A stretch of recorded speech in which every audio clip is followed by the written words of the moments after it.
আবিৰ্ভাৱ মানে হ'ল জন্ম, তিৰুভাৱ মানে হ'ল মৃত্যু। ভাগৱতে এটা সত্য দৰ্শন দিছে। সত্য দৰ্শনটো হ'ল যে শৰীৰটো বিনাশী, আত্মা অবিনাশী।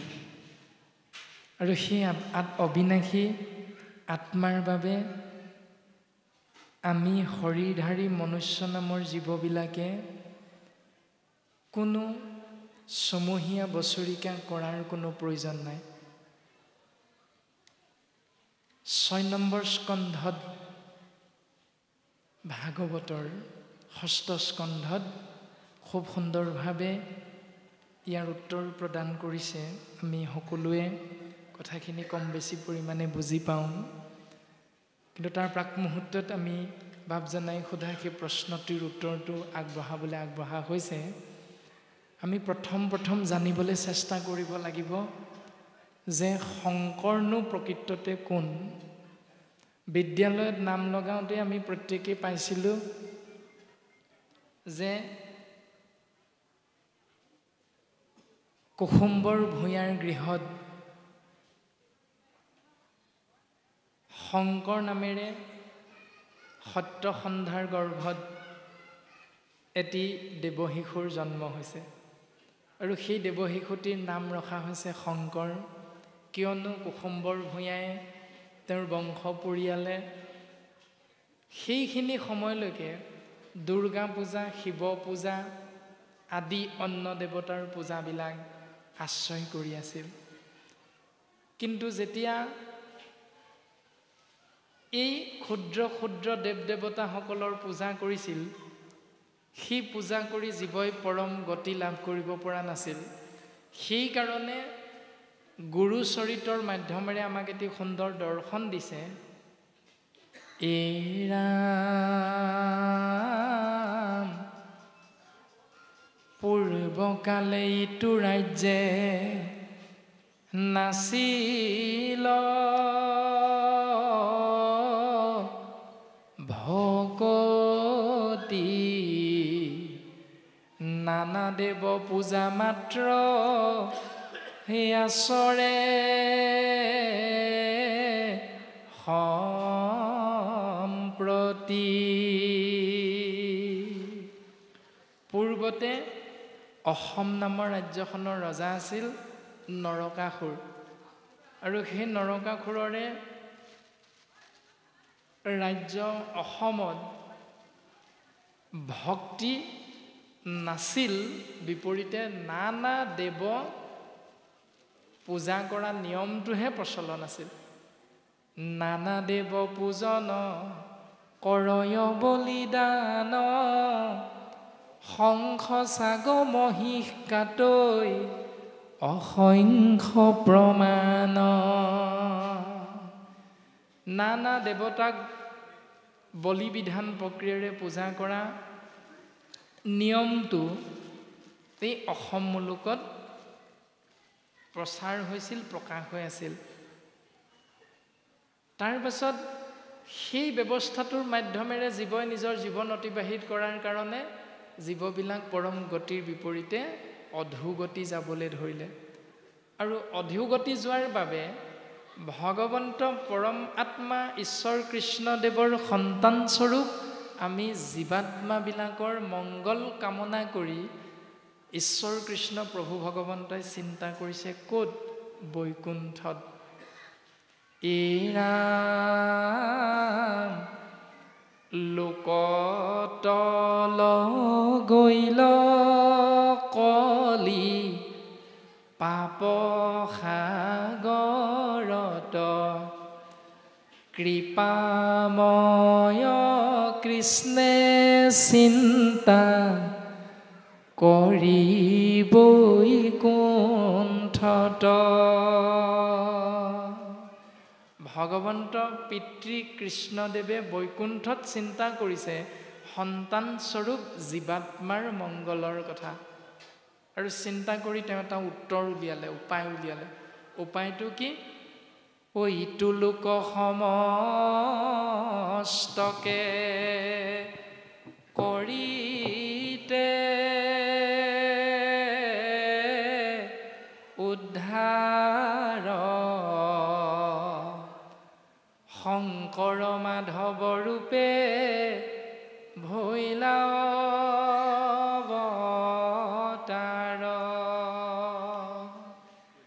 সমস্ত জীৱক কলিৰ কৰাল গ্ৰাসৰ পৰা মুক্ত কৰাৰ মানস কৰি ভগৱন্ত পুৰুষে শংকৰ মাধৱ ৰূপে কলি যুগত অৱতাৰ ধাৰণ কৰিলে। তাৰ মানে দ্বাপৰ যুগৰ দৈৱকী নন্দন কৃষ্ণই হ'ল কলি যুগত শংকৰ গুৰু ৰূপে অৱতাৰ হৈছে। আৰু কলি যুগৰ আমাৰ জগতগুৰু পৰম গুৰু শংকৰেই হ'ল দ্বাপৰ যুগৰ শ্ৰীকৃষ্ণ। আৰু দ্বাপৰ যুগৰ শ্ৰীকৃষ্ণই হ'ল নিৰ্গুণ নিৰাকাৰ কৃষ্ণ তত্ত্ব, যিজন সৃষ্টি স্থিতি আৰু প্ৰলয়ৰ গৰাকী। সিদ্ধান্ত দিলে। তাৰ পাছত আমি চিন্তা কৰিলে উত্তৰ পাম, বঢ়াৰপো মহাপুৰুষ মাধৱ গুৰুজনাই গুৰু প্ৰশস্তিত লিখিছে, গুৰু ভতিমাত লিখিছে, জয় গুৰু শংকৰ সৰ্বগুণাকৰ, যাকেৰি নাহি কেও পাম, তোহাৰি চৰণ কৰে নো শত কোটি, বাৰে কৰো প্ৰণাম। দৰক্ষিত সুন্দৰ গৌৰ কলে বৰ জৈছন সুৰ পৰকাশ, সকল সভা সদৰঞ্জন যাকেৰি, দৰ্শনে পাপ বিনাশ।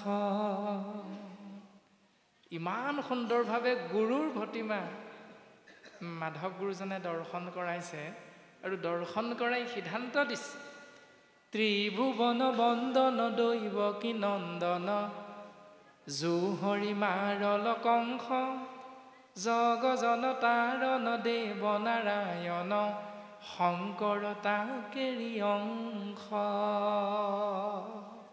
শংকৰেই হ'ল দ্বাপৰ যুগৰ দৈৱকী নন্দন কৃষ্ণ। এই বুলি লিখাৰ প্ৰাক মুহূৰ্তত মাধৱ গুৰুজনাই কি বুলি লিখিছিলে, ত্ৰিভুৱন বন্দন দৈৱকী নন্দন, জুহৰি কংসক বৈৰী। যিজন হৰিয়ে কংসক মাৰিছিল, জগজন তাৰণ দেৱ নাৰায়ণ, শংকৰ হুহি হৰি।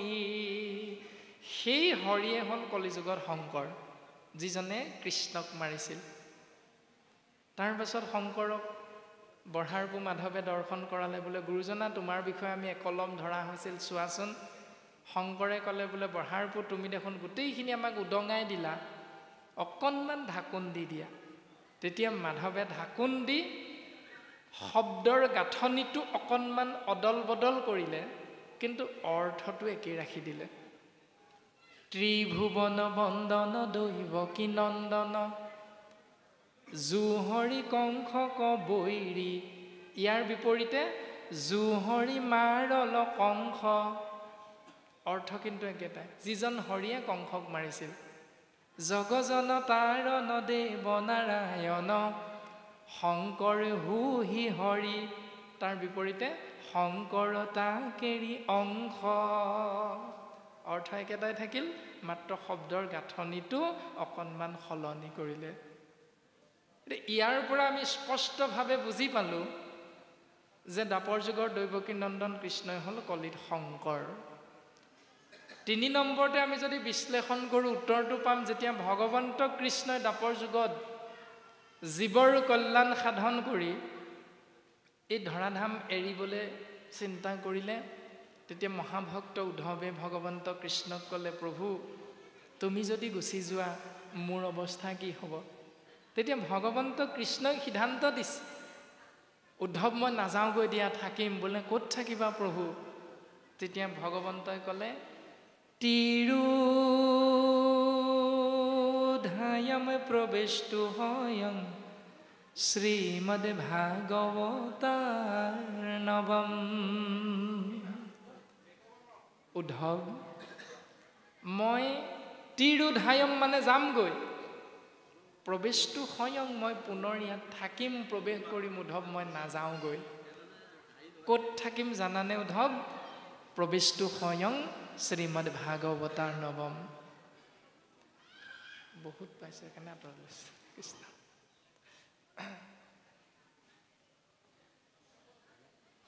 মনিটৰ চাউণ্ডটো কমাই দিয়ক, তেতিয়া মোৰ ওচৰত ল'ব পাৰিম, নহ'লে বহুত পাইছে। কৃষ্ণ আউটপুটটো খুলি দিয়ক, মনিটৰ ভলিউমটো অকণমান কমাই দিয়ক। কৃষ্ণ, মই ক'ত থাকিম জানানে? মই ভাগৱত অৰ্ণৱম। কৃষ্ণ কৃষ্ণ কৃষ্ণ। মই মহাভাগৱত সমুদ্ৰৰ মাজত থাকিম।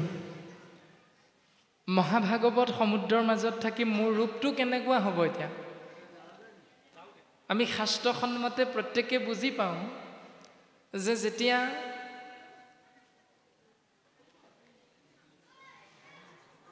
হিৰণ্যকশিপুৰ আদি দৈত্যৰ গৃহত মহাভক্ত প্ৰহ্লাদৰ জন্ম হৈছিল, মহাভক্ত প্ৰহ্লাদক যেতিয়া ভগৱন্ত ক'ত আছে বুলি তেওঁৰ পিতৃ হিৰণ্যকশিপুৰে সুধিছিল, তেতিয়া হিৰণ্যকশিপুৰক ভক্ত প্ৰহ্লাদে কৈছিল যে পৰমাত্মা ঈশতত্ত্ব সৰ্বত্ৰতে বিৰাজমান। তেতিয়া হিৰণ্যাক্ষক সুধিছিল যে তোৰ মহাহৰিয়ে স্তম্ভত আছেনে নাই? প্ৰহ্লাদে ক'লে, আছে পিতা, মোৰ মহাহৰি স্তম্ভতে আছে। আৰু যেতিয়া মুষ্টিৰে প্ৰহাৰ কৰিলে তেতিয়াই স্তম্ভত ভগৱন্ত পুৰুষে নৰসিংহ ৰূপত বেকত হ'ল। সেই যিটো ৰূপ ভগৱন্ত পুৰুষে ধাৰণ কৰে জীৱৰ মংগলৰ অৰ্থে, এই ধৰাধামত কলিৰ কৰাল গ্ৰাসত পৰি আপোনাৰ মোৰ যদি অমংগল হয়, সেই অমংগলৰ পৰা মুক্তি পাবৰ বাবে আমি যদি নামঘৰত গৈ আমাৰ এই কপালখন মজিয়াত যদি খুন্দিয়াই খুন্দিয়াই তেজ উলিয়াই দিওঁ, ভগৱন্ত তেনেকুৱা ৰূপত আপোনাক মোক দেখা দিবনে নিদিয়ে? এতিয়া দিবনে? বৰ্তমান সময়ত ভগৱন্তই তেনেকৈ আমাক দেখা দিবনে? নিদিয়ে, কাৰণ কলিযুগ। বৰ টানিছে দেই মাইকটোৱে।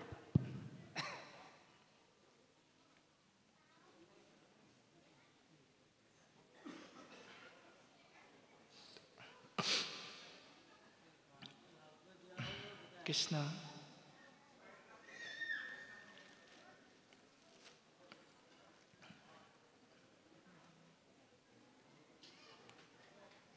সেইকাৰণে ভগৱন্ত পুৰুষে শাস্ত্ৰসন্মতে আমাক সিদ্ধান্ত দিছে যে মই ভাগৱতত থাকিম, মোৰ ৰূপটো হ'ব বাংময় ৰূপ, অৰ্থাৎ বাণীময় ৰূপ।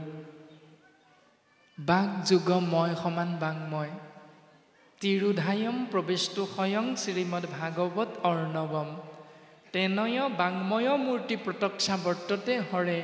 এই বাংময় মূৰ্তিৰ নাম তত্ত্ব, নাম ৰূপ আমি যেতিয়াই জীৱই আশ্ৰয় কৰিম, জীৱৰ কল্যাণ সাধন হ'ব।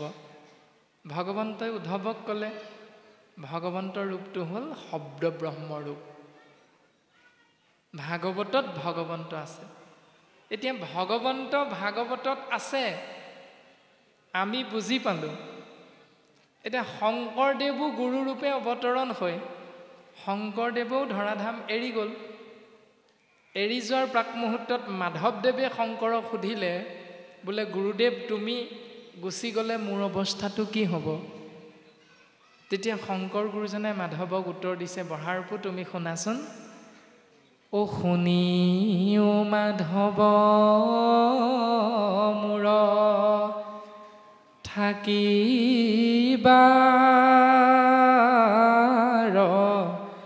থান, কীৰ্তন দশম মোৰ মূৰ্তিৰ সমান।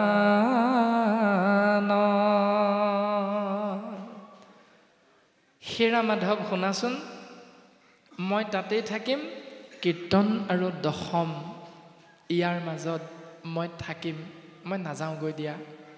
এতিয়া প্ৰশ্নটো আমি নিজক সুধিব লাগে, নিজক কৰিব লাগে। কীৰ্তন গ্ৰন্থত যদি শংকৰদেৱ থাকিব, ভাগৱতত যদি শংকৰদেৱ থাকিব, ভাগৱত মানে দশমত থাকিম বুলি কৈছে। ব্যাসদেৱৰ দ্বাৰা প্ৰণয়ন কৰা মূল সংস্কৃতৰ প্ৰথম শংকৰ গুৰুজনে অনুবাদ কৰিছে দশম স্কন্ধ। সেইকাৰণে বহু সময়লৈকে আমি মনুষ্য নামৰ জীৱবিলাকে কেৱল দশম স্কন্ধ ভাগিকে পূৰ্ণাংগ ৰূপত ভাগৱত বুলি বুজি পাইছিলোঁ। আৰু দশম স্কন্ধতে কৃষ্ণদেৱৰ শিশুলীলাৰ পৰা আৰম্ভ কৰি সমস্ত লীলা চৰিত্ৰ প্ৰকাশমান হৈ আছে। ভাগৱতত কৃষ্ণদেৱ থাকিম বুলি ক'লে আৰু দশমত শংকৰদেৱ থাকিম বুলি ক'লে। তাৰমানে ভাগৱতত কৃষ্ণ আছে মানে কৃষ্ণই শংকৰ, শংকৰে হ'ল কৃষ্ণ। তাৰ পাছত সিদ্ধান্ত দিলে মই কীৰ্তনৰ মাজত থাকিম। এতিয়া আমি চিন্তা কৰিব লাগিব, কীৰ্তন দশম গ্ৰন্থ থাকয় যথাত সাক্ষাতে মাধৱ মই থাকিবো তথাত। যাৰ যাৰ ঘৰত যি যি স্থানত কীৰ্তন গ্ৰন্থ আছে, ভাগৱত আছে, সেই সেই স্থানতে মই থাকিম। কোন থাকিব? শংকৰদেৱ থাকিব। এতিয়া কাৰ ঘৰত কীৰ্তন গ্ৰন্থ নাই? হাত দাঙিব লাগে। এতিয়া নিজক ক'ব লাগে আমাৰ ঘৰত কীৰ্তন গ্ৰন্থ আছে নাই। যদি আমাৰ প্ৰত্যেকৰ ঘৰতে কীৰ্তন গ্ৰন্থ আছে তেতিয়াহ'লে শংকৰদেৱ আছে। যদি আপোনাৰ মোৰ গৃহত ভাগৱত ভাগি আছে তেতিয়াহ'লে আপোনাৰ মোৰ গৃহত শংকৰদেৱ আছে, কৃষ্ণ তত্ত্ব আছে। তে শংকৰদেৱৰ মৃত্যু তিথি মানে তিৰুভাৱ তিথিটো পাতিব লাগে নে নালাগে? উত্তৰটো সেইটোৱে যে কৃষ্ণদেৱে ক'লে মই যামগৈ, ভাগৱতৰ মাজত থাকিম। কৃষ্ণদেৱৰ জন্মাষ্টমী তিথিটো পাতোঁ, জন্মাষ্টমী এই ব্যৱস্থাটো পালন কৰোঁ, জন্মোৎসৱ। কিন্তু কৃষ্ণদেৱৰ মৃত্যু তিথিটো পাতোঁনে নেপাতোঁ? নেপাতোঁ, কোনো সমাজে নেপাতে। শংকৰদেৱৰ যদি জন্মটো পাতিব লাগে তেতিয়াহ'লে মৃত্যু তিথিটো পতাটো কোনো যুক্তিসংগত শাস্ত্ৰসন্মতে আমাক দাঙি ধৰা নাই বিষয়বস্তু। কাৰণ কৃষ্ণই হ'ল শংকৰ, শংকৰে হ'ল কৃষ্ণ। এতিয়া ভাগৱত বিশাল, এই বিশাল ভাগৱতৰ ক্ষুদ্ৰ সংস্কৰণ হ'ল যেতিয়া মহেন্দ্ৰ কণ্ডলীকে ধৰি শংকৰদেৱৰ পৰম গুৰুজনাৰ সমসাময়িক কৰ্ণপুৰ, চতুৰ্ভুজ আদি ব্ৰাহ্মণ পণ্ডিতসকলে যেতিয়া শংকৰদেৱৰ ওচৰত শৰণ গ্ৰহণ কৰিছে, তেতিয়া শংকৰদেৱে তেওঁলোকক শৰণ ক'ত দিলে? নামঘৰটো তাৰ আগতেই প্ৰতিষ্ঠা হৈছে। নামঘৰতনো তেতিয়ালৈকে কি আছিলে? কিবা এটাতো নামঘৰত থাকিব লাগিব। শংকৰ গুৰুজনাই শৰণ দিবলৈ লওঁতে ব্ৰাহ্মণ পণ্ডিতসকলক প্ৰথম দশম স্কন্ধৰ পৰা গোপী উদ্ধৱ সংবাদ প্ৰথম প্ৰণয়ন কৰিছে, অনুবাদ কৰিছে। অনুবাদ কৰি থাপনাত ৰাখি সেই ব্ৰাহ্মণ পণ্ডিতসকলক শৰণ দিছে। তাৰ পাছত যেতিয়া মহাৰাজ নৰনাৰায়ণৰ ৰাজসভালৈ গৈছে শংকৰদেৱ, তেতিয়া তাত গৈ ব্ৰাহ্মণ পণ্ডিতসকলৰ লগত যুক্তি তৰ্ক হৈছে। আৰু যুক্তি তৰ্কৰ অন্তত মহাৰাজ নৰনাৰায়ণে যেতিয়া ক'লে যে হাতী মাৰি ভুৰুকাত ভৰাব লাগে, কোনে পাৰিবা কোৱা? শংকৰ গুৰুজনে একে ৰাতিৰ ভিতৰতে হাতী মাৰি ভুৰুকাত ভৰালে, সৃষ্টি হ'ল গুণমালা। গতিকে শংকৰদেৱৰ তিৰুভাৱ তিথি এশৰণীয়া ভকতৰ বস্তু নহয়। কোনোবাই পাতি আছে, তাত আমাৰ ক'ব লগা একো নাই। কিন্তু আমি যুক্তিপূৰ্ণভাৱে যদি শাস্ত্ৰসন্মতে কথাটো বিশ্লেষণ কৰোঁ তেতিয়াহ'লে আমি উত্তৰটো এনেকৈহে পাম। শংকৰদেৱ এজন মানুহ নহয়। আপোনাৰ মোৰ দৃষ্টিত মানুহ হ'ব পাৰে, সেইকাৰণে আমি তেওঁ মৰিল বুলি আমি তিথিটো পাতি থাকোঁ। এতিয়া শাস্ত্ৰই সেই মৰা আৰু জীয়াৰ মাজত পাৰ্থক্যটো কৈছে। 6 নম্বৰ স্কন্ধটোত যেতিয়া গন্ধৰ্বৰাজ চিত্ৰকেতুৰ এজন পুত্ৰ নাম হ'ল কৃতদূতি, সেই কৃতদূতি নামৰ পুত্ৰজনৰ যেতিয়া মৃত্যু হ'ল বুলি গন্ধৰ্বৰাজ চিত্ৰকেতু, তেওঁৰ পত্নী, তেওঁৰ বন্ধু বান্ধৱ, ইষ্ট মিত্ৰ কুটুম্বই যেতিয়া তেওঁৰ শৰীৰটো ধৰি ধৰি উৰাই ঘূৰাই কান্দিছে, মাথোন কান্দিছে, তেতিয়া দেৱঋষি নাৰদ আৰু অংগীৰস আহিছে। আহি কৈছে, তোমালোকে যাৰ কাৰণে কান্দিছা, তোমালোকে যাৰ কাৰণে দুখ কৰিছা, তোমালোকে যাৰ কাৰণে শোক কৰিছা, তেওঁ প্ৰকৃততে তোমালোকৰ বন্ধু হয় জানো? তেওঁ প্ৰকৃততে তোমালোকৰ পুত্ৰ হয় জানো? তেওঁ প্ৰকৃততে তোমালোকৰ ইষ্ট মিত্ৰ কুটুম্ব হয় জানো? বোলে হয়, কিয় নহয়? ঠিক আছে মই তোমালোকক তেওঁৰ মুখেৰে জ্ঞানটো দিব বিচাৰিছোঁ তোমালোকে শুনা এই বুলি দেৱঋষি নাৰদে কি কৰিছে সেই কৃত দুটি নামৰ শৰীৰটোত সোমাই থকা ওলাই যোৱা আত্মা তত্ত্বটোক যোগ বলেৰে মাতি আনিছে 6 নম্বৰ স্কন্ধত পদবন্ধে আমাক কৈছে আপোনালোকে ভাগৱত নিশ্চয় পঢ়িছে গতিকে পঢ়ি শুনি সেই 6 নম্বৰ স্কন্ধটোত ভাল ধৰণে চাই ল'ব উত্তৰটো দিছে এনেকৈ এৰা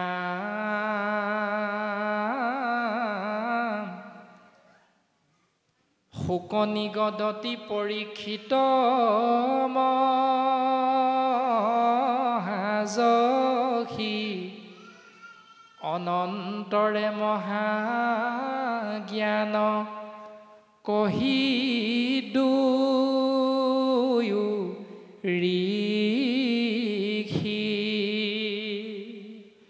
মহাজ্ঞান প্ৰদান কৰিলে অংগীৰা আৰু নাৰদে তাৰ পাছত দেখিলে ও দেখিলা নৃপতি কিছু ভৈলা ষষ্ঠ মন জ্ঞাতি মিত্ৰ অন্যজনে কৰয় ক্ৰন্দন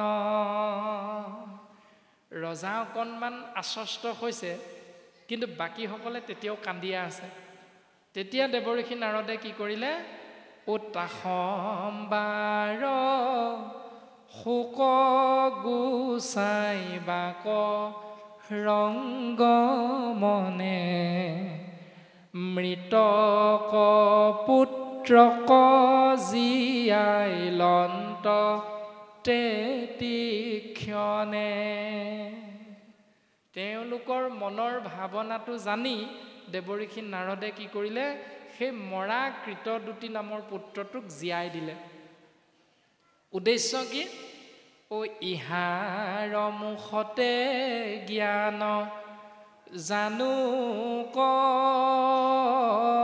সকলে এহি মনে নাৰদে মাতিলা যোগ বলে যোগৰ বলেৰে নাৰদে সেই আত্মাৰ শৰীৰটোলৈ পুনৰ উভতাই আনিলে তাৰ পাছত জীৱাত্মাটোক কৈছে ৰাম শুনৰে জীৱাত্মা তই দেখ চক্ষু ভৰি তোৰ পিতৃ মাতৃ সবে কান্দৈ তোক ধৰি হেৰ জীৱাত্মা তই চাচোন তোৰ পিতৃ মাতৃয়ে তোক ধৰি ধৰি কান্দি আছে তই চকুৰে দেখা নাই এই ৰামে তোৰ শোকে সন্তাপ কৰয় বন্ধুগণ তাসম্বাক নমাতি আছস কি কাৰণ তোক ধৰি ধৰি তোৰ বন্ধুবৰ্গই কান্দিছে তই দেখা নাই তই সিহঁতক নামাত কিয় এই বুলি দেৱঋষি নাৰদে জীৱাত্মাক আদেশ কৰিছে তেতিয়া জীৱাত্মাটোৱে কি বুলি কৈছে এৰা জীৱে মাতিলে ক নাহুনি নাৰদৰ বাণী কাৰ মই পুত্ৰ মোৰ পিতৃ আছে কোনি জীৱাত্মাটোৱে নাৰদক কৈছে সেই দেৱঋষি নাৰদ তুমি মোক কোৱাচোন প্ৰথম যে মই কাৰ পুত্ৰ মোৰ পিতৃ কোন তুমি মোক প্ৰথম চিনাকি কৰি দিয়া তাৰ পাছত প্ৰকাশ কৰিছে কৰ্মবশে ভ্ৰমময়ী সকলো জনিত ক্ষণো ঊৰ্ধ্ব ক্ষণো অধ ক্ষণো পৃথিৱীত এই শৰীৰটোত সোমাই মই আত্মাই 24টা তত্ত্ব সহিতে পঞ্চভূতি নৰদেহাৰ 10 ইন্দ্ৰিয় অধীন হৈ যিবিলাক কৰ্ম কৰিলোঁ সেই কৰ্মৰ ফলটো ভোগ কৰিবৰ বাবে মই বিভিন্ন যোনিত জন্ম গ্ৰহণ কৰোঁ তেতিয়া মই মাছ কাছ চৰাই চিৰিকটি গৰু ছাগলী গছ গছনি বাঘ সিংহ আদিৰ শৰীৰত মই সোমাব লগা হয় কেতিয়াবা স্বৰ্গত জন্ম হওঁগৈ কেতিয়াবা নৰকলৈ যাব লগা হয় কেতিয়াবা এই পৃথিৱীতে মই ভ্ৰমণ কৰি ফুৰিব লগা হয় বিভিন্ন শৰীৰত সোমাই সোমাই আৰু যেতিয়া মই গৰুৰ শৰীৰত সোমাই কৰ্ম ফলটো ভোগ কৰোঁ তেতিয়া মোৰ পিতৃ গৰু হয় মোৰ মাতৃও গৰু হয় যেতিয়া মই চৰাইৰ শৰীৰত সোমাই কৰ্ম ফল ভোগ কৰোঁ তেতিয়া মোৰ পিতৃ চৰাই হয় তেতিয়া মোৰ মাতৃ চৰাই হয় যেতিয়া মই কৰ্ম ফল ভোগ কৰিবলৈ গছৰ শৰীৰত সোমাওঁ তেতিয়া মোৰ পিতৃ গছ হয় মাতৃ গছ হয় যদি এওঁলোক দুজনেই প্ৰকৃততে মোৰ পিতৃ মাতৃ তেতিয়াহ'লে তেওঁলোকনো মোৰ কি হ'ব এতিয়া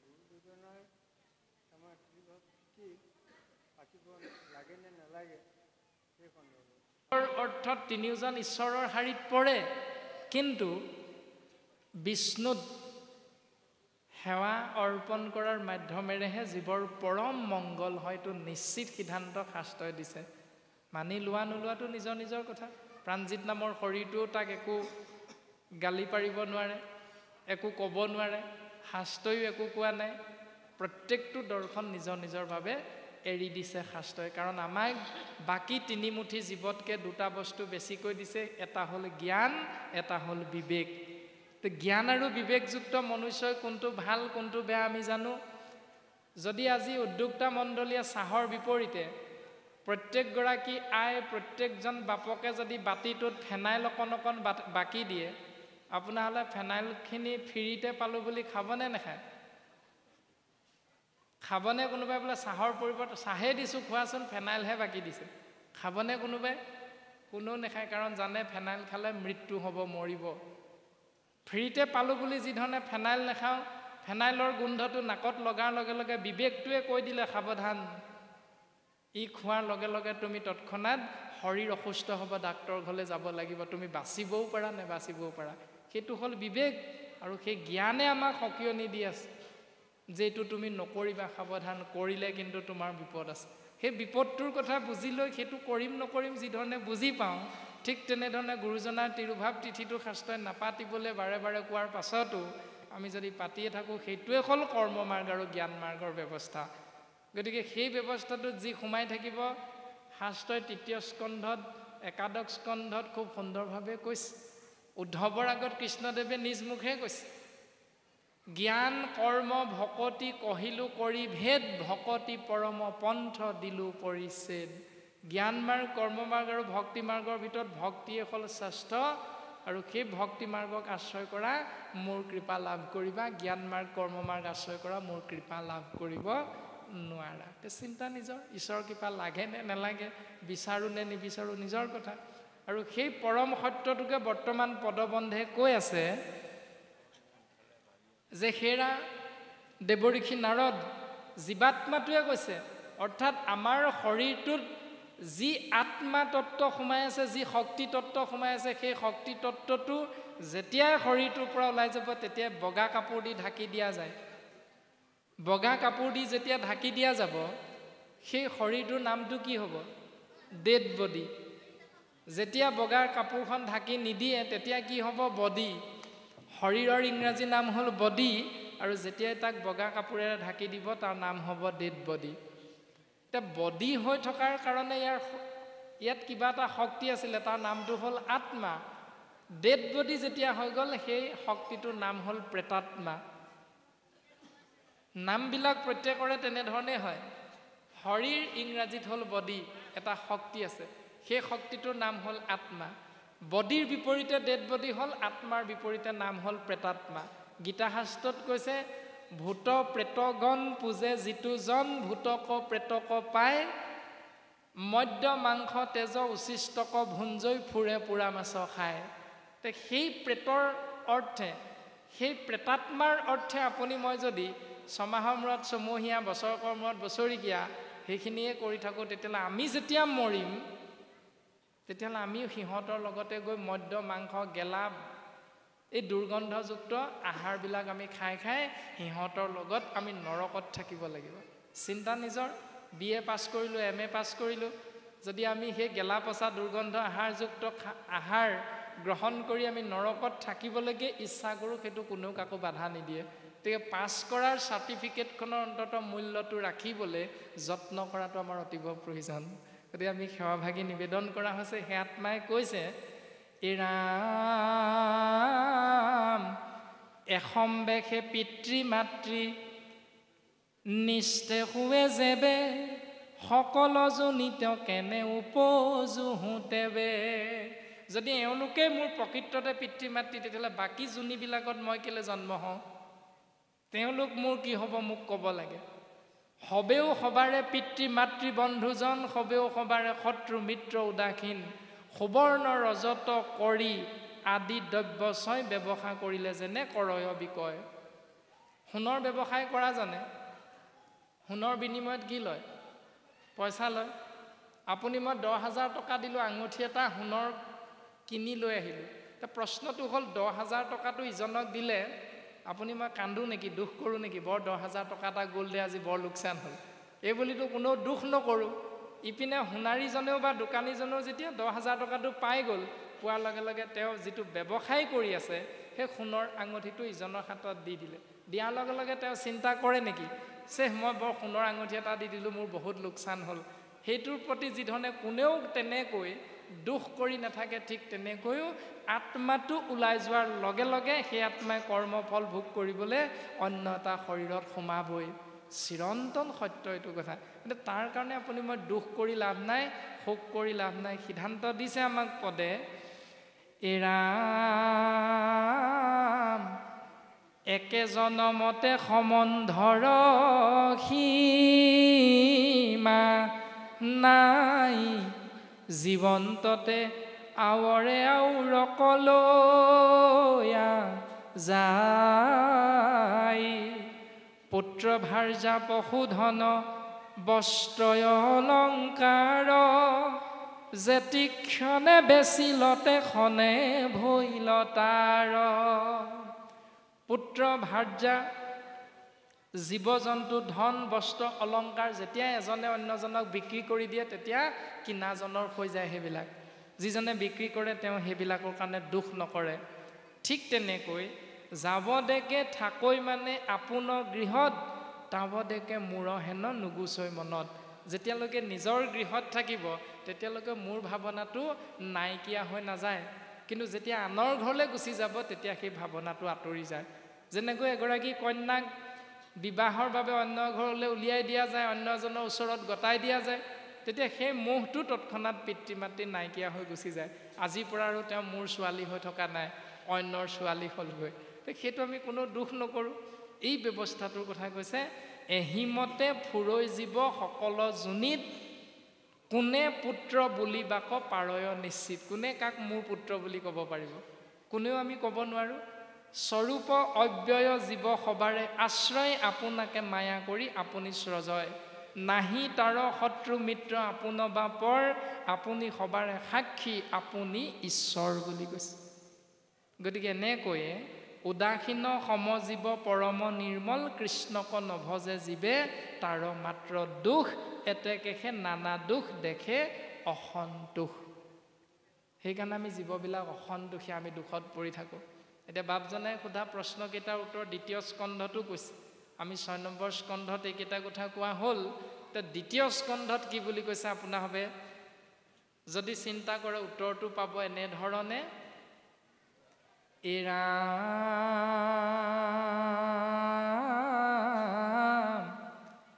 দেৱ ঋষি ভূত পিতৃ কুটুম্ব জনৰ, উপজিলে তা সম্বাৰ, ঋণী হুৱে নৰ। যেতিয়া আমি এটি জীৱই পিতৃ শিৰৰ পৰা আহি ৰসৰূপে শুক্ৰাণু আৰু ডিম্বাণুৰ মিলন হৈ মাতৃগৰ্ভত প্ৰৱেশ কৰি 10 মাহ 10 দিন মাতৃগৰ্ভত থাকিম, থকাৰ অন্তত যেতিয়া আমি এই পৃথিৱীলৈ আহিম, পৃথিৱীলৈ অহাৰ লগে লগে সেই আত্মাই, সেই জীৱই 5টা ধাৰ লাগি আহে বুলি সিদ্ধান্ত দিছে। সেই 5টা ধাৰ কি আপোনালোকে জানে আমি মাত্ৰ চুই দিয়া হ'ব দেৱঋণ ঋষিঋণ ভূতঋণ পিতৃঋণ আৰু পুষ্যঋণ এই 5টা ধাৰ এই 5টা ধাৰৰ পৰা মুক্ত হ'বলৈ আমি কি কৰ্ম কৰোঁ যিটো সকলো আমাৰ পৰিচিত সেই কৰ্মকেইটা কি এ ৰাম হোমে দেৱ ঋণ খুজে তৰ্পণে ঋষিৰ বলিদানে ভূত শ্ৰাদ্ধ আদিয়ে পিতৃৰ হোম যজ্ঞৰ দ্বাৰা দেৱতা ঋণৰ পৰা মুক্ত হ'ব পাৰি হোম যজ্ঞ কৰা যিটো আমি বিয়া কৰাওঁতে হোম যজ্ঞ কৰা হয় 2 নম্বৰতে তৰ্পণৰ জৰিয়তে ঋষি ঋণৰ পৰা মুক্ত হ'ব পাৰি 3 নম্বৰতে বলিদান প্ৰক্ৰিয়াৰে ভূত ঋণৰ পৰা মুক্ত হ'ব পাৰি সেইকাৰণে বলি দিয়ে দান দিয়ে আমাৰ 4 নম্বৰতে শ্ৰাদ্ধ পিণ্ডৰ জৰিয়তে পিতৃ মাতৃ পৰলোকগামী হোৱাৰ লগে লগে সেই ব্যৱস্থাটোৰ জৰিয়তে আমি মুক্ত হৈ থাকিব পাৰোঁ তাৰ পাছত 5 নম্বৰটো হ'ল এৰা সমভাৱে সুহৃদ জনৰ খুজে ঋণ এহি ভাৱে ঋণী সদা ভকতি বিহীন সত্য শৌচ ক্ষমা দয়াৰ মাধ্যমেৰে সুহৃদসকলৰ ধাৰৰ পৰা মুক্ত হৈ থাকিব পাৰি কিন্তু এনেকৈ 5টা কৰ্ম নিতৌ কৰি থাকিলেও যিজন ভকতি বিহীন তেওঁ সেই 5টা কৰ্ম কৰিলেও কিন্তু মুক্ত হৈ থাকিব নোৱাৰে এতিয়া 5টা কৰ্ম কৰিম নে নকৰিম এতিয়া ভাবজানা অকমান কৃপা কৰিব আমাৰ মানে কি ইতিমধ্যে আমাৰ আই সমস্ত ভকত বৈষ্ণৱ সমস্ত অকমান ঘৰমুৱা হৈছে আমাৰ ইয়াতে মানে আৰম্ভণিতে দুখলগে আমি প্ৰভুক আৰু নেভাগী প্ৰশ্ন অৱতাৰণা কৰিব বিচাৰিছোঁ কূৰ্তি মাৰ্জনা কৰিব পূৰ্বে আমি কৰিম বুলি ভাবিছিলোঁ কিন্তু এই শংকৰ গুৰুজনাৰ তিথি পাৰ্বণক লৈ চৰ্চন হোৱাৰ কাৰণে আমি মাত নামাতিলোঁ আমি এইখিনিতে আমাৰ প্ৰভুজনাই যি ভাগ আগবঢ়াইছে আমি সেই ভাগৰ লগত সম্পূৰ্ণ সহমত যিহেতু আমি গুৰুজনাৰ জন্ম জয়ন্তীয়ে পাতোঁ বা আমি গুৰুজনাৰ মৃত্যু তিথিয়ে নাপাতোঁ তাত আমি এটা কথা সদায় উল্লেখ কৰোঁ মাধৱ গুৰুজনাই লিখা শংকৰ স্বৰূপে হৰি নিজ অংশে অৱতৰি ভকতি প্ৰদীপ জ্বলাই থৈলা মাধৱ স্বৰূপে আহি তাতে তৈলবন্তি দিয়া অজ্ঞান আন্ধাৰ দূৰ কৰিলা বুলি কৈছে গতিকে আমি তাতে বুজিবলৈ বিশেষ বাকী নাই গতিকে আমি নকওঁ কোনোবাই পাতিছে পাতক কোনোবাই নাপাতিছে নাই তাতে আমি বুজি পাইছোঁ গতিকে আমি প্ৰভুজনাক আৰু এটা প্ৰশ্ন অৱতাৰণা কৰিব বিচাৰিছোঁ পূৰ্বতে আমি শ্ৰৱণ কৰিবলৈ পালোঁ ভাগৱত আৰু মহাভাগৱত শব্দ গতিকে আমি ভাগৱত আৰু মহাভাগৱত ভাগৰ মাজত যদি কিবা অকণমান প্ৰভেদ আছে কৃপা কৰক যদি সুবিধা হয় সেই প্ৰাৰ্থনা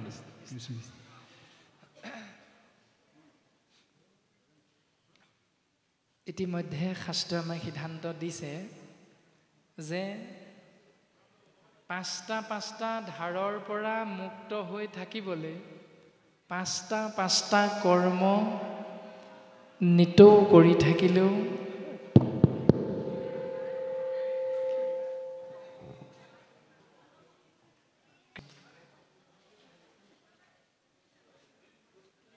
পাঁচটা কৰ্ম কৰি থাকিলেও সেই 5টা কৰ্মৰ পৰা জীৱই মুক্ত হৈ থাকিব নোৱাৰে বুলি কৈছে যেতিয়ালৈকে ভক্তিৰ আশ্ৰয় নকৰে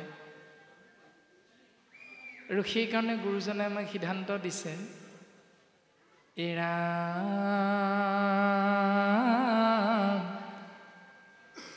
কায় বাক্য মন কৰি নিশ্চয়ে যিজন মুকুন্দৰ চৰণত পখিল শৰণ।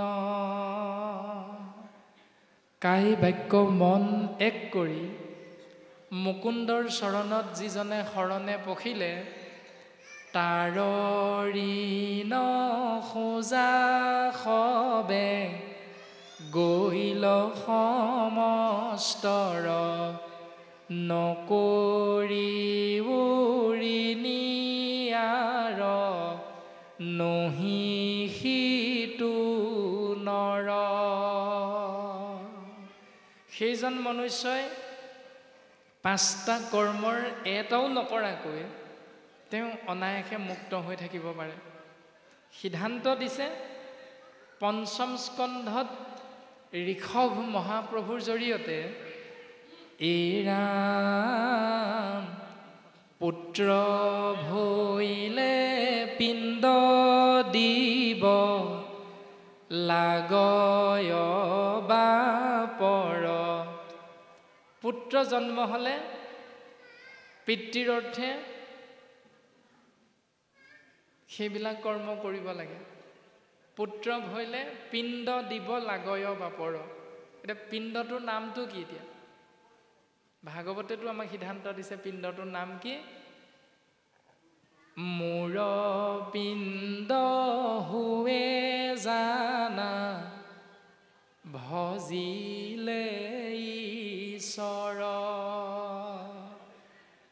ভগৱন্তই সিদ্ধান্ত দিছে মোৰ পিণ্ড সেইটো যে তোমালোকে ঈশ্বৰক চিন্তা কৰা। ঈশ্বৰক চিন্তা আমি কেতিয়া কৰোঁ? এবছৰ মূৰত এদিনহে। শংকৰদেৱ মৰিল বুলি আমি নামঘৰলৈ সদল বলে যাত্ৰা কৰোঁ। কেলে? নামঘৰলৈ সদল বলে সেইদিনা যাবলৈহে ক'লে নি আমাক? নাই কোৱা নহয়। সদায় গুৰু সেৱা কৰা। এতিয়া গুৰু সেৱা কৰিবলৈ আমাৰ এই থকুবিল সত্ৰ, থকুবাৰী সত্ৰ কিমানখন খটখটি আছে ওপৰলৈ আহিবলৈ? 116টা খটখটি আছে। 116টা খটখটি বগাই ওপৰলৈ আহি সদায় সদায় গুৰু সেৱা কৰিবলৈ আমাৰ কাৰো শক্তি নাই। আছেনে আপোনালোকৰ? আহেনে সদায় নামঘৰলৈ? নাহে। তেতিয়াহ'লে গুৰু সেৱা ক'ত কৰে? শাস্ত্ৰইতো সিদ্ধান্ত দিছে, পঞ্চভূতি দেহাকে সে মায়া বুলি কয়, তৰণ উপায় গুৰু সেৱাকে সে কয়। এই পঞ্চভূতি শৰীৰটোকে মায়া বুলি কৈছে, আৰু এই মায়াৰ পৰা পৰিত্ৰাণ পোৱাৰ একমাত্ৰ উপায়টো হ'ল গুৰু সেৱা। গুৰু সেৱা কৰিবলৈ 116 ভাগ খটখটি বগাই এই নামঘৰত আহি সদায় সদায় আপোনালোকে গুৰু সেৱা কৰে জানো? নকৰে। গুৰু সেৱা কৰিবলৈ ঘৰতে আপোনালোকে যদি গুৰুগৃহ এভাগ সৰুকৈ নিৰ্মাণ কৰি লয়, তেতিয়াহ'লে আপোনালোক চাকৰিলৈ ওলাই যাওঁতেও ৰাতিপুৱা মূৰটো ধুৱাই যাব পাৰিব। আপোনালোকে বিদ্যালয়লৈ যাবলৈ ওলোৱা ছাত্ৰ ছাত্ৰীক, নিজৰ সন্তানকেইটাকো এজোকা ঘোষা গাই গুৰু সেৱা কৰি বিদ্যালয়লৈ যাবলৈ আপোনালোকে উৎসাহ উদ্দীপনা যোগাব পাৰিব, যিটো শাস্ত্ৰসন্মত। গতিকে শাস্ত্ৰই দিয়া এই সিদ্ধান্তটো আমি যেতিয়া পালন কৰিম, তুমি দেউতাৰ মৃত্যু হ'ল কাৰণেহে এবছৰৰ মূৰত তুমি তিথিটো পাতি ভকতক মাতিলা, শাস্ত্ৰই এইটো ভক্তি বুলি নাই কোৱা। শাস্ত্ৰই কৈছে তুমি সদায় গুৰু সেৱা কৰা, তাৰ দ্বাৰা তুমি এই সংসাৰৰ পৰা পৰম কল্যাণ সাধন কৰিব পাৰিবা। কাৰণ আমাৰ মৃত্যু কেতিয়া হ'ব আমি কোনেও নাজানো।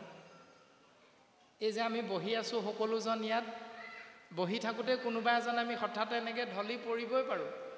সোণাৰীত যিখন মেডিকেল আছে, মেডিকেলখনৰ ডাক্তৰৰ ওচৰত দেখুৱাবলৈ আমাক গৈ লৈ যোৱা কেইজনে নাপাবগৈও পাৰে। আমাৰ মৃত্যু হৈ যাব পাৰে তৎক্ষণাত। প্ৰাণজিৎ নামৰ শৰীৰটোৰ লগত আমি 3জন মানুহ শিৱসাগৰ খনামুখৰ পৰা আহিছোঁ। ঘৰত পিতৃ মাতৃয়ে আশা কৰি আছে সোনকালে ল'ৰাটো ঘূৰি আহিব, কিন্তু বাটতে হয়তো যাওঁতে আমি গাড়ী এক্সিডেণ্ট হৈ আমাৰ মৃত্যু হ'ব পাৰে, আমিতো কোনেও নাজানো। মৃত্যু চিৰন্তন সত্য, কোনেও নাজানো। সেইকাৰণে প্ৰত্যেক মুহূৰ্ততে ঈশ্বৰৰ নাম ভাৱনাযুক্ত ভক্তিৰ মাধ্যমেৰে যদি জীৱন অতিবাহিত কৰি থাকোঁ, ঈশ্বৰে সেই মুহূৰ্ততে কৃপা কৰে। সেইকাৰণে এবছৰৰ মূৰত শংকৰদেৱ মৰিল, তিথিটো পাতোঁ, বৰতাল বজাই নাম লওঁগৈ, এইবিলাকেই হ'ল শাস্ত্ৰৰ লগত নিমিলা অমূলক চিন্তাবিলাক।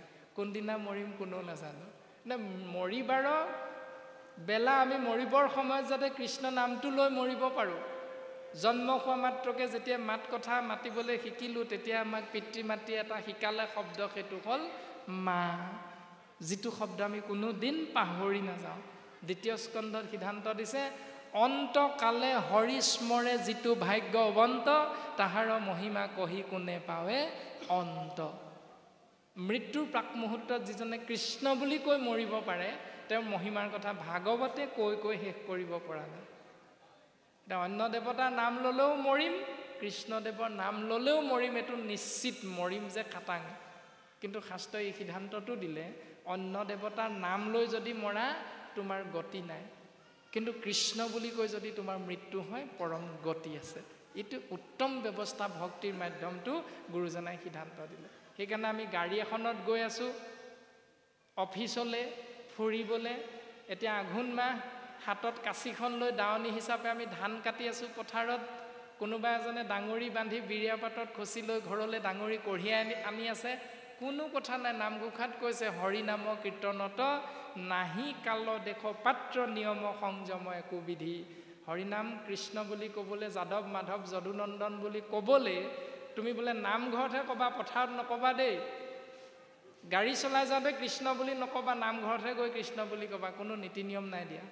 এটাই নীতি নিয়ম দিছে, হৰিত শৰণ লোৱা, হৰিনাম আশ্ৰয় কৰি থাকা। তুমি বিৰিয়া পাত কান্ধত লৈ ধান আনি থাকোঁতেও তুমি যদি গুণগুণাই ঘোষা জোকা গাই আহি থাকা, অৰ্থাৎ বিৰিয়া পাত ভাগি তুমি পিছলি পৰি তাতেই মৃত্যু হ'ব পাৰে। কোনেও নাজানো কাৰ কেতিয়া ক'ত মৃত্যু হ'ব। গতিকে সেই মৃত্যুৰ প্ৰাক মুহূৰ্তটো যে আমি ধান আনি থাকোঁতেও কৃষ্ণ নাম যে আশ্ৰয় কৰি আছিলোঁ মনে মনে, মনেৰে, হৃদয়েৰে, সেই মুহূৰ্ততে জীৱৰ কল্যাণ। এইটো হ'ল গুৰুজনাৰ অপূৰ্ব দৰ্শনটো। সেইকাৰণে গুৰুজনে আমাক কীৰ্তন গ্ৰন্থত কৈছে, ভাই মুখে বোলা ৰাম,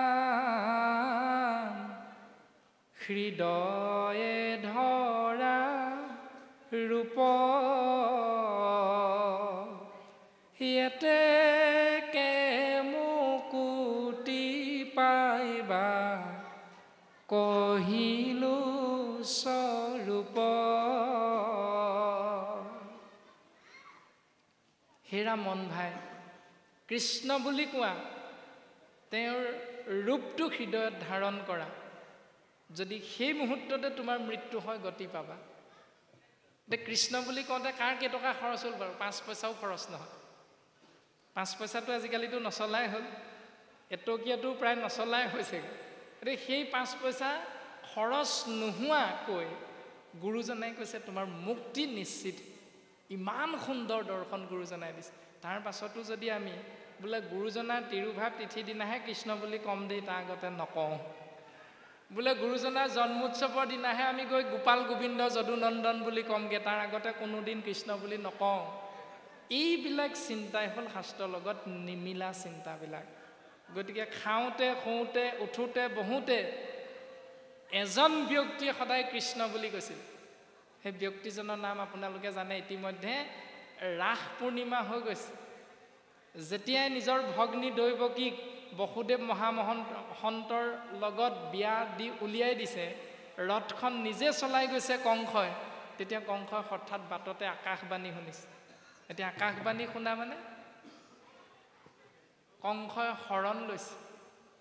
আকাশবাণীয়ে শৰণ দিছে কংসক যে যি দৈৱকীৰ বিয়া পাতি আনন্দত আপোন পাহৰা হৈ নিজকে পাহৰিছ মূৰ্খ কংস তই, সেই দৈৱকীৰ গৰ্ভজাত অষ্টম সন্তানে বধ কৰিব তোক অৱলীলা ক্ৰমে।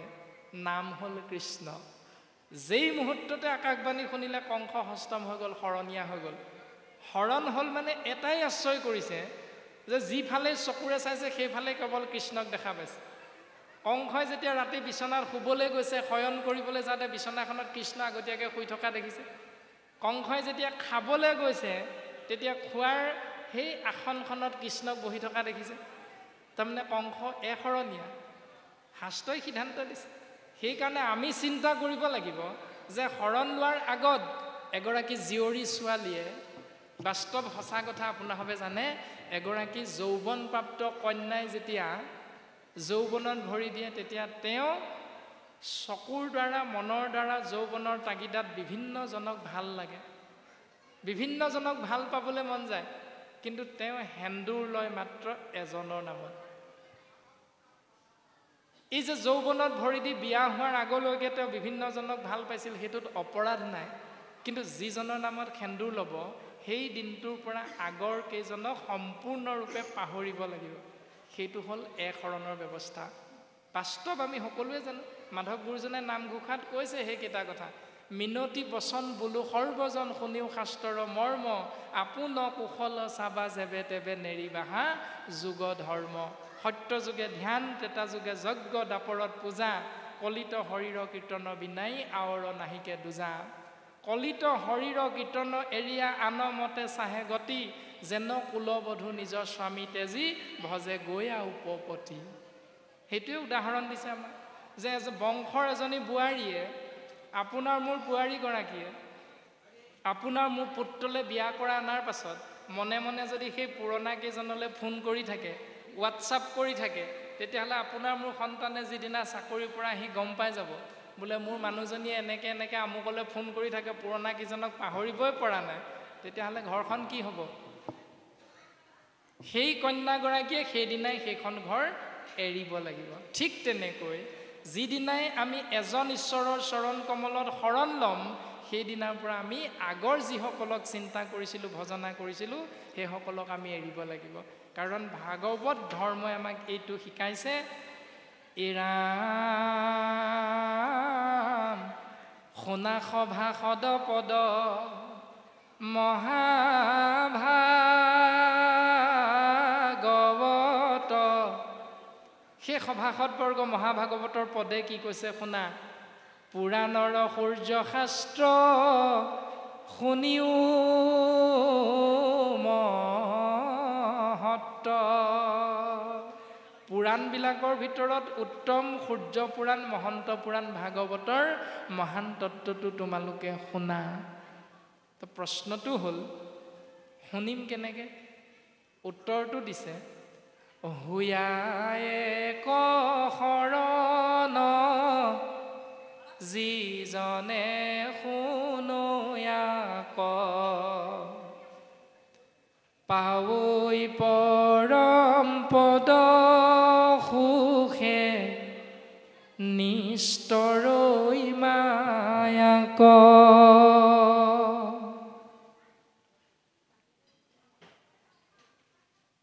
কেনেকৈ শুনিম? শৰণীয়া হয়। লাভ কি হ'ব? পৰম পদ পাম। লাভ কি হ'ব? আত্যন্তিক সুখ পাম। লাভ কি হ'ব? মায়াৰ পৰা হাত সাৰিব পাৰিম। এতিয়া পৰম পদ পাম মানে অকণমান আমি চুই দিয়া হ'ব। বৰ্তমানৰ যিখন চৰকাৰ, এই চৰকাৰখনে শাসনলৈ অহাৰ প্ৰাক মুহূৰ্তত যেতিয়া নিৰ্বাচনী প্ৰচাৰ চলাইছিল, সেই নিৰ্বাচনী প্ৰচাৰত চৰকাৰখনে কেইটামান ঘোষণা কৰিছিল, আপোনাৰভাৱে জানে। ঘোষণাকেইটা কি?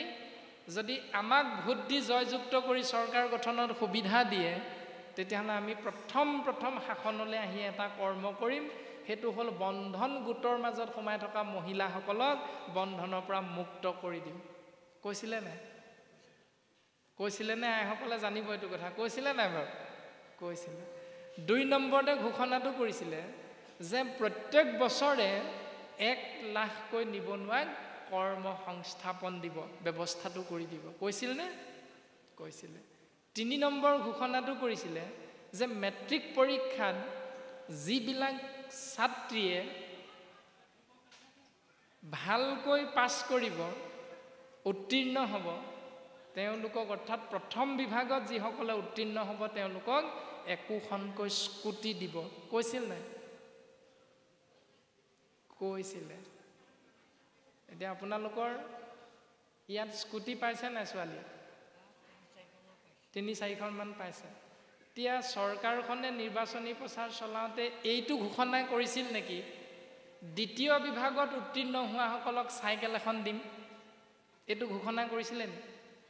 নাই কৰা। তাৰমানে ভাগৱতেও সেইটো সিদ্ধান্ত দিছে। শৰণীয়া হৈ শুনিবা, পৰম পদ পাবা। শৰণীয়া হৈ শুনিবা, একো নোপোৱা। ত্ৰিহৰণীয়া বহুহৰণীয়া হয় ভাগৱত কথা গোটেই দিনটো শুনি থাকে, লাভ নাই। তাৰমানে ছেকেণ্ড ডিভিজন পোৱা, স্কুটিটো নোপোৱা, চাইকেলো নোপোৱা, সৰু মোবাইল এটাও নোপোৱা, কাৰণ ঘোষণাই কৰা নাই সেইটো। শাস্ত্ৰই যিটো ঘোষণা কৰিছে যে এশৰণীয়া হৈ কৃষ্ণ কথা শুনিবা, জীৱনটো অতিবাহিত কৰিবা, তোমাৰ 5টা পৰম পদ পাবা। সেই 5টা পদ হ'ল শালুক্য, সাজুৰ্য, সাৰূপ্য, সামীপ্য, মোক্ষ বা নিৰ্বাণ। মায়াৰ পৰা তৰিব পাৰিবা, সুখেৰে সংসাৰত বৰ্তি থাকিব পাৰিবা। এতিয়া সেই সুখৰ সংজ্ঞা দুটা, এটা হ'ল স্থায়ী সুখ, এটা হ'ল অস্থায়ী সুখ। এতিয়া সেই অস্থায়ী আৰু স্থায়ীৰ মাজত পাৰ্থক্যটো কি?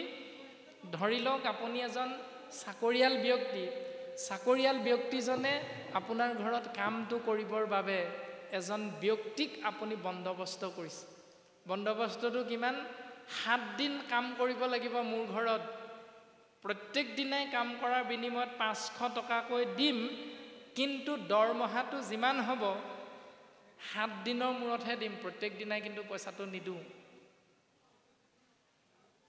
এদিনত 500কে 7 দিনত কাম কৰিলে কিমান হ'ব? 3500, অৰ্থাৎ 3500 টকা হ'ব। ব্যক্তিজনে কি কৰিলে? 5 দিন কাম কৰিলে। যিহেতু প্ৰত্যেক দিনাই কাম কৰাৰ বিনিময়ত পইচা নিদিওঁ বুলি কৈছে, 7 দিনৰ মূৰতহে দিব পইচা, সেইকাৰণে তেওঁ 5 দিন কাম কৰি 7 দিনৰ মূৰত মালিকৰ ওচৰত গৈ কৈছে মোক দৰমহাটো দিয়ক। এতিয়া মালিকজন যদি আপুনি সেই কাম কৰা মানুহজনক 5 দিন কাম কৰাৰ বিনিময়ত চুক্তিমতে এদিনত 500কৈ 2500 টকা দিব, নে তেওঁ 7 দিনৰ মূৰত দৰমহা দিম বুলি যে কৈছিল 3500 দিব, কোনটো দিব? এতিয়া 3500 দিব নে 2500 দিব? কামৰ বিনিময়ত পইচা দিম প্ৰত্যেক দিনাই 500কে, কিন্তু মোটাই দিম 7 দিনৰ মূৰত। কাম কৰিলে 5 দিন, দৰমহা দিছে 7 নম্বৰ দিনা, কাৰণটো চুক্তি কৰি লোৱা হৈছে। এতিয়া কিমান দিব? 3500 দিব নে 2500 দিব? আপুনি 2500কে দিব, কাৰণ তেওঁ 2 দিন কাম কৰা নাছিল। 2500 পালে তেওঁ দৰমহাটো। কিন্তু এজন চৰকাৰী যদি চাকৰিয়াল হয়, তেওঁ 2 মাহ ছুটি লৈ ঘৰত আছেহি, চৰকাৰে দৰমহাটো কাটি দিব নে নিদিয়ে? সেইটো হ'ল স্থায়ী সুখ। যিটো হাজিৰা কৰা মানুহজনে কৰিছিল সেইটো হ'ল অস্থায়ী সুখ, মানে তুমি কাম কৰিবা তেতিয়া পইচা পাবা। যদি চৰকাৰী চাকৰি এটা কৰি ল'ব পাৰোঁ, অন্তৰ্ভুক্তি হ'ব পাৰোঁ, তেতিয়া সেইটো স্থায়ী সুখ, অৰ্থাৎ মৰিলেও তেওঁ পত্নীয়ে পাব দৰমহাটো, আকৌ তেওঁ অৱসৰ ল'লেও তেওঁ তাৰ আধাটো পইচা পাব। তাৰমানে শাস্ত্ৰই কৈছে কৃষ্ণক পুজিলে পূজা সমস্তৰে হয়, পৃথকে পুজিলে পূজা কেহু নলয়। কৃষ্ণক যদি তুমি সেৱা কৰা, চৰকাৰী চাকৰিয়ালৰ যিটো ব্যৱস্থা, কৃষ্ণক পূজা কৰাৰ জৰিয়তে সেইটো সুখ পাব, যিটো নিত্য সুখ। আৰু যিজনে হাজিৰা কৰি কাম কৰি খাই থাকে, জীৱন অতিবাহিত কৰে, সেইটো অন্য ক্ষুদ্ৰ দেৱতাৰ চৰণত গৈ সেৱা কৰি পোৱা সুখটো। তাত গেৰাণ্টি নাই। গণেশ বিঘিনীনাখন গণেশক পূজা কৰিলে বিঘিনী দূৰ কৰিব। লক্ষ্মী যিহেতু ঐশ্বৰ্যৰ অধিষ্ঠাত্ৰী দেৱী, লক্ষ্মীক যদি সেৱা নকৰে, সন্তুষ্ট নকৰে, লক্ষ্মীয়ে ধনী কৰি নিদিয়ে নহয়। আকৌ পিনে সৰস্বতীক যদি সন্তুষ্ট কৰিব নোৱাৰে, আপুনি মই জ্ঞানী হ'ব নোৱাৰোঁ, কাৰণ জ্ঞানৰ অধিষ্ঠাত্ৰী দেৱী সৰস্বতী। গতিকে প্ৰত্যেকটো কথা আমি শাস্ত্ৰসন্মতে চিন্তা কৰিলে শাস্ত্ৰই কৈছে হুয়া এক শৰণ, যিজনে শুনৈ আক, পাৱৈ পৰম পদ সুখে নিস্তৰৈ মায়াক।